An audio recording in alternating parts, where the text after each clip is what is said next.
ഞാനൊരു ഇൻ്റർവ്യൂവിന് വന്നതാണ് സാറേ. അതുകൊണ്ട് മുടി ഉഴപ്പിയപ്പോൾ ഒന്ന് നോക്കിയെന്നേ ഉള്ളൂ. അല്ലാതെ സൗന്ദര്യം വർദ്ധിപ്പിക്കാൻ വേണ്ടി സാറിൻ്റെ രഥത്തിൽ നോക്കിയതല്ല. ക്ഷമിച്ചു കള സാറേ, പാവങ്ങൾ ജീവിച്ചു പോട്ടെ. അത്രയും പറഞ്ഞ് മറുപടിക്ക് കാക്കാതെ അവൾ അകത്തേക്ക് നടന്നിരുന്നു. ഓഫീസിനകത്തേക്ക് കയറിയപ്പോഴും അവൾ അമ്പരപ്പെട്ട് പോയിരുന്നു. അത്രമാത്രം ആധുനിക സൗകര്യങ്ങളോടെ സജ്ജീകരിച്ചതായിരുന്നു ആ ഒരു ഓഫീസ്. അവിടെ നിൽക്കാനുള്ള യോഗ്യത പോലും തനിക്കില്ലെന്ന് അവൾക്ക് തോന്നി. റിസപ്ഷനിലേക്ക് നടന്നപ്പോൾ എയർ ഹോസ്റ്റസിന് സമാനമായ രീതിയിൽ വസ്ത്രം ധരിച്ചിരിക്കുന്ന ഒരു പെൺകുട്ടിയെയാണ് അവൾ കാണാൻ സാധിച്ചത്. അവർക്കരികിലേക്ക് പോയപ്പോൾ അറിയാതെ കൈകൾ വിറച്ചിരുന്നു. How can I help you ma'am? ഇംഗ്ലീഷിലുള്ള ആ പെൺകുട്ടിയുടെ ചോദ്യത്തിന് ഒരു നിമിഷം മറുപടി പറയാൻ പോലും അവൾ മറന്നു എന്നതാണ് സത്യം. പരിഭ്രമം അവളെ അത്രത്തോളം തളർത്തിക്കഴിഞ്ഞിരുന്നു. അത് പിന്നെ എനിക്ക് MD ഒന്ന് കാണണം. വിക്കി അവൾ പറഞ്ഞു. അപ്പോയിൻമെൻറ്റ് എടുത്തിട്ടുണ്ടോ? ഇല്ല, സോറി മാം, അപ്പോയിൻമെൻറ്റ് എടുക്കാതെ കാണാൻ പറ്റില്ല. ഒരു കാര്യം ചെയ്യൂ മാഡം, നാളെ ഒന്ന് വിളിച്ച് അപ്പോയിൻമെൻറ്റ് എടുത്തതിന് ശേഷം വരൂ. സാറിന് ഫ്രീ ആണ്, പക്ഷേ ആർക്കും അപ്പോയിൻമെൻറ്റ് കൊടുത്തിട്ടില്ല എന്ന് തോന്നുന്നു. ഒരു കാർഡ് തരുമോ? പെൺകുട്ടി ഒരു കാർഡ് അവളുടെ കൈകളിലേക്ക് നൽകി. അതിൽ MDയുടെ നമ്പറായിരുന്നു. ഒരു നിമിഷം അവൾ നിരാശയോടെ ആ പെൺകുട്ടിയുടെ മുഖത്തേക്ക് നോക്കി. പുറത്തേക്ക് പോകാൻ തുടങ്ങിയപ്പോഴാണ് കുറച്ചു മുൻപ് കാർ പാർക്ക് ചെയ്തു വെച്ച തമ്മിൽ ഉരസിയ വ്യക്തി അകത്തേക്ക് കയറി വരുന്നത് കണ്ടത്. ആള് കാഷ്വൽ ഡ്രസ്സ് അണിഞ്ഞാണ് വന്നിരിക്കുന്നത്. ഇവിടെ ജോലി ചെയ്യുന്ന ഉദ്യോഗസ്ഥനാണെന്ന് അവൾക്ക് തോന്നിയിരുന്നു. കയ്യിലൊരു ഫയലും പിടിച്ചിട്ടുണ്ട്. അയാളെ കണ്ടപ്പോൾ റിസപ്ഷനിൽ ഇരുന്ന ആളുകൾ എഴുന്നേൽക്കാൻ തുടങ്ങി. പെട്ടെന്നാണ് അയാളുടെ കയ്യിലിരുന്ന ഫോണ് ബെല്ലടിച്ചത്. ഫോൺ എടുത്തുകൊണ്ട് തന്നെ ഒന്ന് ഒഴിഞ്ഞു നോക്കിയതിനു ശേഷം അവളെ ഗൗനിക്കാതെ അയാൾ അകത്തേക്ക് കയറിപ്പോയിരുന്നു. ഒന്നും മിണ്ടാതെ തിരിച്ച് നിരാശയോടെ ഇറങ്ങി അവൾ ബിൽഡിങ്ങിൻ്റെ ബാൽക്കണിയിൽ നിന്നും ഒരിക്കൽ കൂടി പണം മുടക്കി ഇവിടെ വരിക എന്ന് പറയുന്നത് തനിക്ക് ചിന്തിക്കാൻ പോലും സാധിക്കാത്തൊരു കാര്യമാണ്. അവൾ ഫോൺ എടുത്ത് റിസപ്ഷനിൽ നിന്ന് നൽകിയ നമ്പർ മൊബൈൽ ഡയൽ ചെയ്തു. 2-3 വട്ടം ശ്രമിച്ചതിനു ശേഷമാണ് ഫോൺ കിട്ടിയത്. ഹലോ. അപ്പുറത്തു നിന്നും ഘനഗംഭീരമായ ശബ്ദം അവളുടെ കർണപുടങ്ങളിൽ വീണ്ടും ആവലാതി നിറച്ചിരുന്നു. സർ, എനിക്ക് സാറിൻ്റെ ഒരു അപ്പോയിൻമെൻറ്റ് വേണമായിരുന്നു. വിറച്ച് അവൾ പറഞ്ഞു. അപ്പോയിൻമെൻറ്റോ? എന്താ കാര്യം? സാറിന് കൂടി ഗുണമുള്ളൊരു കാര്യമാണ്. അത് ഫോണിൽ കൂടി പറയാൻ പറ്റില്ല. ഇപ്പോൾ ഹാക്കിങ്ങും ട്രാക്കിങ്ങും ഒക്കെ ഉള്ള കാലമാണല്ലോ സർ. സാറിൻ്റെ ബിസിനസ്സിന് വളരെ ഗുണകരമായി ബാധിക്കുന്ന ഒരു ഇൻഫോർമേഷൻ തരാനാണ്. നിങ്ങളുടെ പേരെന്താ? എവിടെ നിന്നാണ് വിളിക്കുന്നത്? പേര് ശ്രുതി. വിവരങ്ങളൊക്കെ ഞാൻ നേരിട്ട് പറയാം സർ. എനിക്ക് അപ്പോയിൻമെൻറ്റ് തന്ന ഉപകാരമായിരിക്കും. ഇന്ന് തന്നെ ലഭിക്കുകയാണെങ്കിൽ ഉപകാരമായിരുന്നു. ഒരു കാര്യം ചെയ്യൂ, ഉച്ചയ്ക്ക് 2 മണിക്ക് ശേഷം ഓഫീസിൽ വരൂ, സംസാരിക്കാം ശ്രുതി. 2 മണിക്ക് ശേഷം ഓഫീസിൽ വന്നാൽ ഞാൻ ഫ്രീ ആയിരിക്കും. Okay sir. അത്രയും പറഞ്ഞ് അയാൾ ഫോൺ കട്ട് ചെയ്തിരുന്നു. ഒരു അപ്പോയിൻമെൻറ്റ് കിട്ടുവാൻ വേണ്ടിയാണ് അങ്ങനെ ഒരു കാര്യം പറഞ്ഞത്.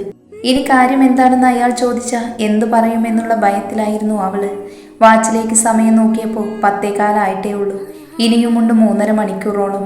അത്രയും സമയം താൻ എന്ത് ചെയ്യും? ഇവിടെ തന്നെ ഇരിക്കുക, അല്ലാതെ മറ്റു മാർഗമൊന്നുമില്ല. കുറച്ച് സമയം അവൾ വെളിയിലുള്ള ബാൽക്കണിയിലിരുന്നു. പിന്നെ കുറച്ച് സമയം കാർ പാർക്കിങ്ങിൽ കൂടെ നടന്നു.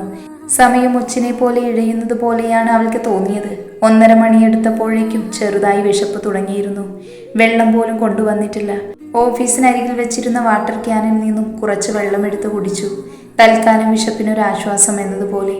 കുറച്ചു കഴിഞ്ഞപ്പോൾ താഴേക്കൊരു ബേക്കറി കണ്ടിരുന്നു. എന്തെങ്കിലും ഒന്ന് പോയി കഴിക്കാമെന്ന് വിചാരിച്ചുവെങ്കിലും വണ്ടിക്കൂലി കൂട്ടി നോക്കിയപ്പോൾ കയ്യിൽ ഒന്നുമില്ല എന്ന ചിന്ത അവളുടെ വിശപ്പിനെ കെടുത്തി. സമയം 1:50 അടുത്തപ്പോൾ അവൾ പതുക്കെ ഓഫീസിലേക്ക് വീണ്ടും നടന്നു. റിസപ്ഷൻ്റെ പെൺകുട്ടി അവളെ കണ്ടൊന്ന് അമ്പരന്ന് പോയിരുന്നു. അപ്പോയിൻമെൻറ്റ് എടുത്തിട്ടുണ്ട്, 2 മണിക്ക് ശേഷം വരാൻ സാറ് പറഞ്ഞു. അവരോട് അവൾ പറഞ്ഞു. ശരി മാഡം, വെയിറ്റ് ചെയ്യൂ, ഞാനൊന്ന് വിളിച്ചു ചോദിക്കട്ടെ. റിസപ്ഷനിൽ ഉടനെ തന്നെ വിളിച്ചു. സാർ അപ്പോയിൻമെൻറ്റ് എടുത്തിട്ടുണ്ട് എന്ന് പറഞ്ഞു ഒരു സ്ത്രീ വന്നിരിക്കുന്നു. ശ്രുതി എന്നാണോ പേര്? അതറിയില്ല, ഒരു മിനിറ്റ് ചോദിച്ചു നോക്കട്ടെ. മേഡത്തിൻ്റെ പേര് ശ്രുതി എന്നാണോ? റിസപ്ഷനിസ്റ്റ് ചോദിച്ചു. അതെ. ശ്രുതി എഴുന്നേറ്റു. അതെ സർ.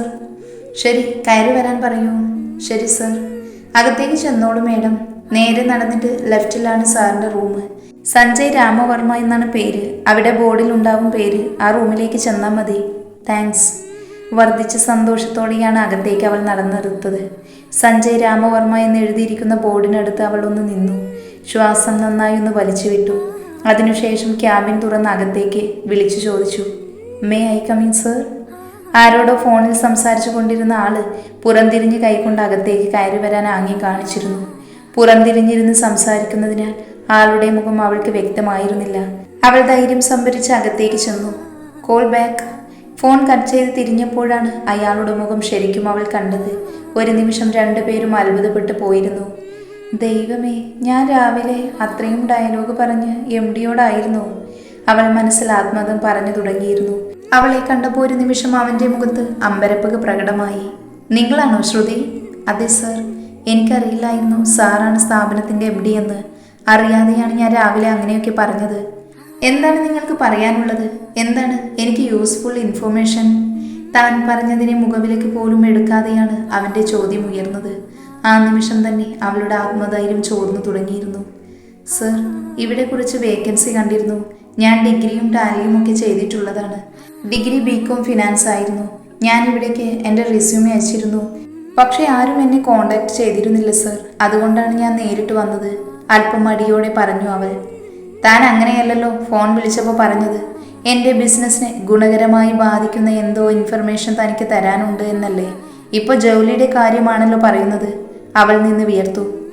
എല്ലാം ഒരു ശൃംഖലയല്ലേ സർ? ആഹാര ശൃംഖലയെ പറ്റി കേട്ടിട്ടില്ലേ? പുഴുവിനെ കോഴി ഭക്ഷിക്കുന്നു, കോഴിയെ മനുഷ്യൻ ഭക്ഷിക്കുന്നു. ഇങ്ങനെയാണല്ലോ ആഹാര ശൃംഖല മുന്നോട്ട് പോകുന്നത്. അതുപോലെയാണല്ലോ സർ ബിസിനസ് എന്ന് പറയുന്നതും. ഞാനിവിടെ ജോലി ചെയ്യുകയാണെങ്കിൽ എൻ്റെ ആത്മാർത്ഥത മുഴുവൻ ഞാൻ കാണിക്കും.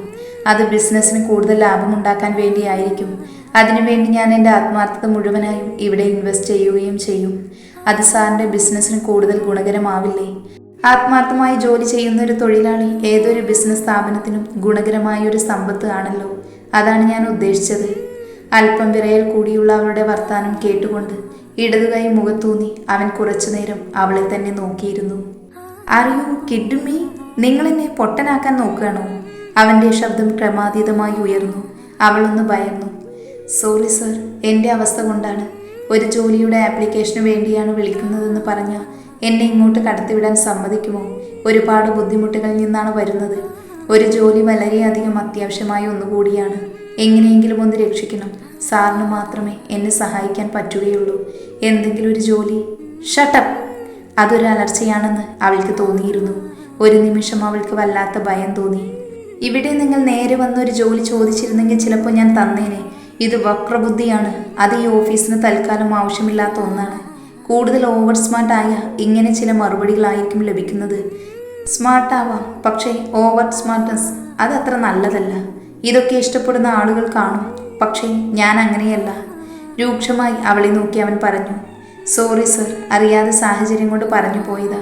അത് മനസ്സിൽ വെച്ച് വേക്കൻസി ഉണ്ട് എങ്കിൽ തരാതിരിക്കരുത്. യു കോ, ഇവിടെ ജോലിയൊന്നുമില്ല. അങ്ങനെ പറയരുത് പ്ലീസ് സർ. എന്നോടുള്ള ദേഷ്യത്തിൽ ഇങ്ങനെ ഇടപെടരുത്. സാറ് പത്രത്തിൽ പരസ്യം കൊടുത്തിരുന്നത് ഞാൻ കണ്ടു. സർട്ടിഫിക്കറ്റ് കണ്ട് എലിജിബിൾ ആണെങ്കിൽ മാത്രം മതി സർ. അവൾ ഫയൽ കാണിച്ചു കൊടുത്തു. എന്തൊരു കഷ്ടമാണിത്. പത്രത്തിൽ പരസ്യം കൊടുത്തു. മിനിറ്റുകൾ കഴിയുന്നതിന് മുൻപ് തന്നെ ഇവിടെ അപേക്ഷകളും വന്നു. പക്ഷേ അപേക്ഷയിൽ വിളിച്ചൊക്കെ ആയിട്ടുള്ള ആളുകളെ തിരഞ്ഞെടുക്കുകയും ചെയ്തു. ഇവിടെ ഒരു വേക്കൻസി പോലും ഇല്ല. എല്ലാം ഫില്ലായി കഴിഞ്ഞു. എൻ്റെ വിലപ്പെട്ട സമയം ദുരുപയോഗം ചെയ്യാതെ നിങ്ങൾ പോകൂ. ഞാൻ ഉച്ചയ്ക്ക് ശേഷമുള്ള ഒരുപാട് അർജൻറ്റായിട്ടുള്ള മീറ്റിംഗ്സ് വേണ്ടെന്ന് വെച്ചിട്ടാണ് ഇവിടെ ഇരുന്നത്. അത് നിങ്ങളെന്നെ ഫൂളാക്കാൻ വേണ്ടിയായിരുന്നു എന്ന് എനിക്കറിയില്ലായിരുന്നു. വാക്കുകൾ നീരസം നിറഞ്ഞു. സർ, ഞാൻ വിഡ്ഢിയാക്കിയെന്ന് തോന്നരുത്. എൻ്റെ അവസ്ഥ കൊണ്ട് പറഞ്ഞു പോയതാ. ആ ഒരു ദേഷ്യം ഉള്ളിൽ വെച്ച് ജോലി ഉണ്ടെങ്കിൽ തരാതിരിക്കരുത്. നിങ്ങൾക്ക് പറഞ്ഞാൽ മനസ്സിലാവില്ലേ? ഇവിടെ ജോലിയൊന്നുമില്ല. ഇനി ഇവിടെ ആകെപ്പാടെ അവൈലബിൾ ആയിട്ടുള്ള ഒരു വേക്കൻസി എന്ന് പറയുന്നത് പ്രൈവറ്റ് സെക്രട്ടറി പോസ്റ്റാണുള്ളത്. അതിന് സ്ത്രീകളെ എടുക്കുന്നില്ല. മനസ്സിലായല്ലോ? നോക്ക്, എൻ്റെ ക്യാബിന് വരുന്ന ആരോടും ഞാൻ ഗെറ്റ് ഔട്ട് പറയാറില്ല. അത്രയും പറഞ്ഞവൻ ലാപ്ടോപ്പിൽ ശ്രദ്ധ കേന്ദ്രീകരിച്ചപ്പോൾ അറിയാതെ അവളുടെ മിഴികൾ നിറഞ്ഞു തുടങ്ങിയിരുന്നു. അവൻ കാണാതെ ദുപ്പട്ട കൊണ്ട് കണ്ണുനീർ തുടച്ച് അവൾ മെല്ലെ പുറത്തേക്ക് നടക്കാൻ തിരിഞ്ഞു. ക്യാബിന് പുറത്തേക്ക് ഇറങ്ങുന്നതിന് മുൻപ് തന്നെ അവൾക്ക് കണ്ണുകൾ മങ്ങി തുടങ്ങുന്നത് പോലെ തോന്നി. ഒരു നിമിഷം അവളുടെ കയ്യിലിരുന്ന ഫയലുകൾ താഴെ വീണ ശബ്ദം കേട്ട് അവൻ തല ഉയർത്തി നോക്കി. ആ നിമിഷം തല കറങ്ങി വീണ് കിടക്കുന്നവളെയാണ് അവൻ കണ്ടത്. ഒരു നിമിഷം അവൻ ഭയന്നു പോയിരുന്നു. ഹേയ്, ഹലോ ശ്രുതി. അവൻ പെട്ടെന്ന് സീറ്റിൽ നിന്നും എഴുന്നേറ്റ് വന്ന് അവളെ വിളിച്ചു നോക്കി. ഒരു പ്രതികരണവുമില്ലാതെ കിടക്കുന്നവളെ കണ്ട് ഒരു നിമിഷം അവൻ ഞെട്ടിപ്പോയിരുന്നു. തൻ്റെ ഡെസ്കിലിരുന്ന മിനറൽ വാട്ടർ കുപ്പിയിൽ നിന്നും 2 തുള്ളി അവളുടെ മുഖത്തേക്ക് തളിച്ചു നോക്കിയിട്ടും യാതൊരു പ്രതികരണങ്ങളും വരാതെ വന്നപ്പോൾ അവൻ നന്നേ വിയർത്തു തുടങ്ങി. പെട്ടെന്ന് അവൻ റിസപ്ഷനിലേക്ക് വിളിച്ചു. ഹലോ സർ, അനിത അവിടെ സെക്യൂരിറ്റി ഇല്ലേ? അദ്ദേഹം ഇപ്പോൾ ഭക്ഷണം കഴിക്കാൻ വേണ്ടി പോയി സർ. മറ്റേ ആളിന്ന് ലീവാണ്. അവിടെ വേറെ ഏത് മെയിൻ സ്റ്റാഫാണ് ഉള്ളത്? ഇപ്പോൾ ഇവിടെ ആരുമില്ല. എല്ലാവരും നമ്മുടെ പണി നടക്കുന്ന സൈറ്റിലേക്ക് പോയിരിക്കുകയാണ്. ശരി അനിത, ഇവിടെ വരെ വരൂ. അവൻ്റെ വാക്കുകളിൽ നിറഞ്ഞു നിൽക്കുന്ന പരിഭ്രമം മനസ്സിലാക്കിയാൽ തന്നെ നിമിഷനേരം കൊണ്ട് അനിത ക്യാബിനിലേക്ക് എത്തി. ക്യാബിനിലേക്ക് എത്തിയപ്പോൾ കണ്ട കാഴ്ച അവളെ ഞെട്ടിച്ചു. അവളെ വിളിച്ചുണർത്താൻ ശ്രമിക്കുന്ന സഞ്ജയാണ് അനിത കണ്ടത്. ഒരു നിമിഷം അനിതയും പരിഭ്രമിച്ചു പോയിരുന്നു. എന്ത് സർ, എന്താ പറ്റിയത്? പെട്ടെന്ന് അവൾ അരികിലേക്ക് വന്നുകൊണ്ട് ചോദിച്ചു. എനിക്കറിയില്ല, തിരിച്ചു പോകുന്നതിനിടയിലാണ് ഈ കുട്ടി പെട്ടെന്ന് തലകറങ്ങി വീണത്. വിളിച്ചിട്ടൊന്നും എഴുന്നേൽക്കുന്നില്ല. ആംബുലൻസ് വിളിക്കട്ടെ സർ? വരട്ടെ, താനൊന്ന് തട്ടി വിളിച്ചു നോക്കൂ. അതും പറഞ്ഞ് അവൻ എഴുന്നേറ്റ് മാറി നിന്നു. പലതവണ അവൾ തട്ടിയിട്ട് വിളിച്ചെങ്കിലും ഒരു പ്രതികരണവും ഉണ്ടായില്ല. ഒരു രക്ഷയുമില്ല സർ, നമ്മളിങ്ങനെ വെച്ച് താമസിപ്പിക്കുന്നത് ശരിയല്ല. ആംബുലൻസ് വിളിക്കാം, അനിത പറഞ്ഞു. വേണ്ട, ആംബുലൻസ് ഇവിടെ എത്താൻ ഒരുപാട് സമയമെടുക്കും. ഞാൻ ഹോസ്പിറ്റലിലാക്കാം. കുറച്ച് സമയം ഒന്ന് ചിന്തിച്ചു നിന്നെങ്കിലും പിന്നെ താഴെ കിടക്കുന്നവളെ കൈകളിൽ കോരിയെടുത്ത് സഞ്ജയ്. തുറക്ക്. ക്യാബിൻ്റെ ഡോറിനെ ചൂണ്ടിക്കൊണ്ട് അവൻ അത് പറഞ്ഞപ്പോൾ പെട്ടെന്ന് തന്നെ അനിത തുറന്നെടുത്തു.